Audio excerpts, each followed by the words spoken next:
Welcome to TV Africa News. This is Africa Today. My name is Najuma Luima, but first are the headlines. South Africa declares second COVID wave as cases spike. Ethiopia and Kenya inaugurate new border post to boost trade. Ghana's Akufo-Addo re-elected opposition rejects results. Angry medics protest poor working condition during COVID in Kenya. Now the news in detail. Ballot papers for the presidential elections are expected to arrive in the country today from United Arab Emirates.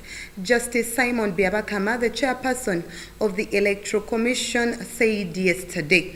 Justice Byabakama, who was witnessing the delivery of the first batch of ballot papers for district women representatives to Parliament and declaration forms for district women councillors at Entebbe International Airport last evening, said the ballot papers for the presidential candidates will be delivered at once. Moving on, Ethiopian Prime Minister Abiy Ahmed and his Kenyan counterpart President Uhuru Kenyatta inaugurated a new border post on Wednesday in the Kenyan town of Mayale to bolster trade. Abiy is on a two-day visit to neighboring Kenya, his first official trip since launching military operations against the leaders of the opposition Tigray region last month.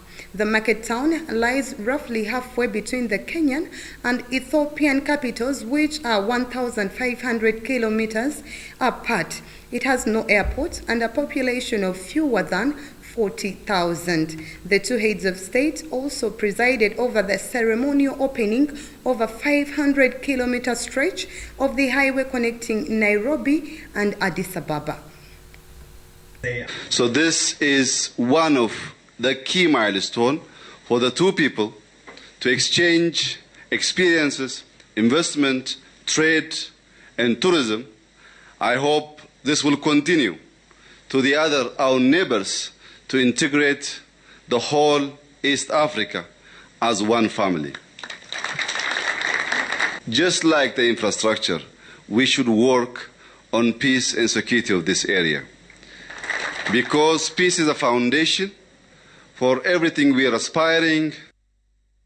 Still in our news today, South Africa has declared a second wave of coronavirus as the number of cases surge. The country registered a record of 6,709 infections on Wednesday, bringing the total number to 828,598 with 22,574 deaths. South Africa is the country hardest hit by COVID-19 on the continent. The wave is being driven by the provinces of Western Cape, Eastern Cape, KwaZulu-Natal, and the economic hub, Gauteng.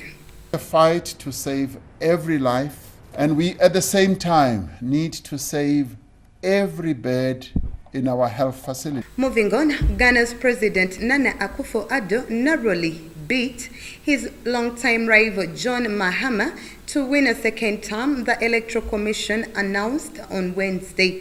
But Ghana's main opposition party has rejected the results of the presidential and legislative vote, citing alleged irregularities. Akufo-Addo, 76, won by a slim margin, securing 51.59% of the total votes cast, while opposition leader former President John Mahama secured 47.36%. In his victory speech, Akufo-Addo called for unity, where he urged people to join hands and stand shoulder to shoulder. Local and international election monitors have said that the elections were transparent, free, and fair.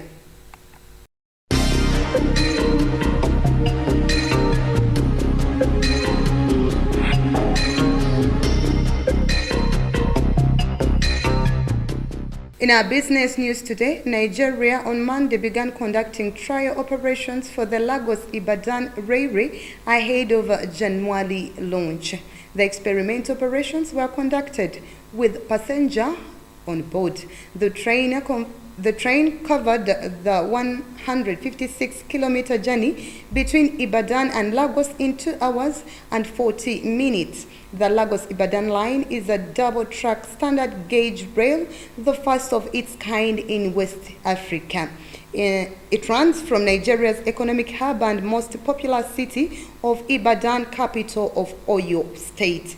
The $1.5 billion project was financed by China, with Abuja providing counterpart funding.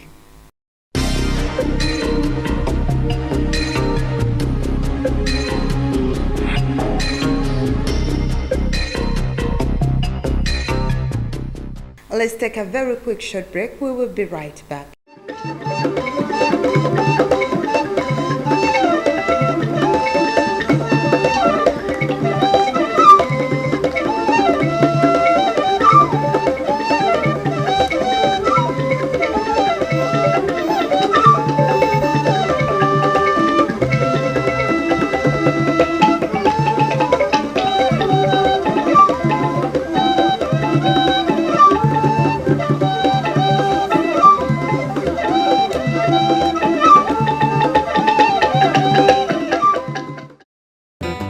Welcome back. You're still watching TV Africa News at The Right to Know.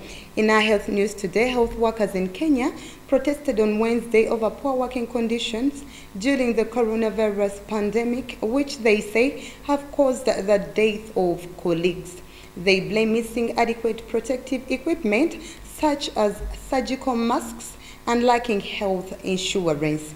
The demonstrators also held a vigil outside the health ministry in Nairobi, paying tribute to the young Dr. Stephen Mogusu, who died on Monday after contracting the virus.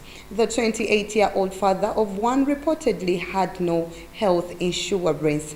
Mogusu was employed on a temporary contract and was reportedly not paid for the 5 months he worked in a COVID-19 ward at a public hospital in the town of Machakos. We're here to protest the fact that there's so many people who are working in the front lines to save our lives, and yet our government is not giving them the equipment that they require in order to work. The government is not paying them the money that they are required to work.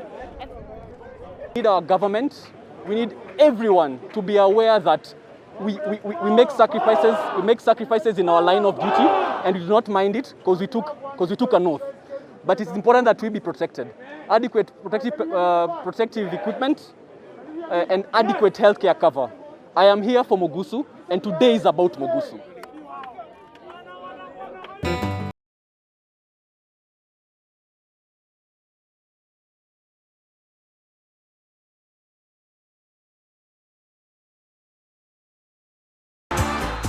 In our sports news today, the Confederation of African Football, CAF, has fined Pierre-Emerick Aubameyang $10,000 for social media posts that it says tarnished the honor and image of the Continental Football governing body. The Gabonese and Arsenal forward, alongside his teammates, were stuck at the airport in the Gambia after arriving for a qualifying game and were not allowed to leave as officials urged over COVID-19 tests. Aubameyang then posted pictures of players sleeping on the airport floor and wrote, "Nice job, CAF. It's as if we are back in the 1990s. CAF's disciplinary committee said the content was offensive and degrading.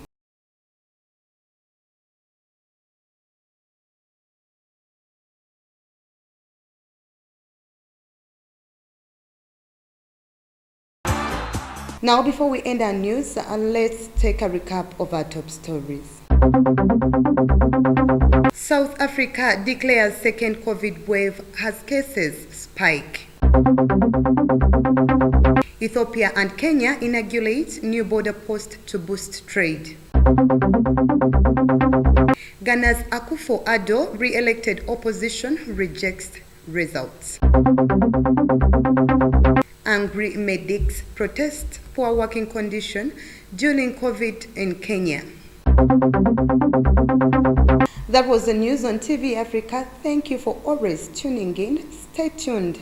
More programming coming your way. This is Africa, and that was the news.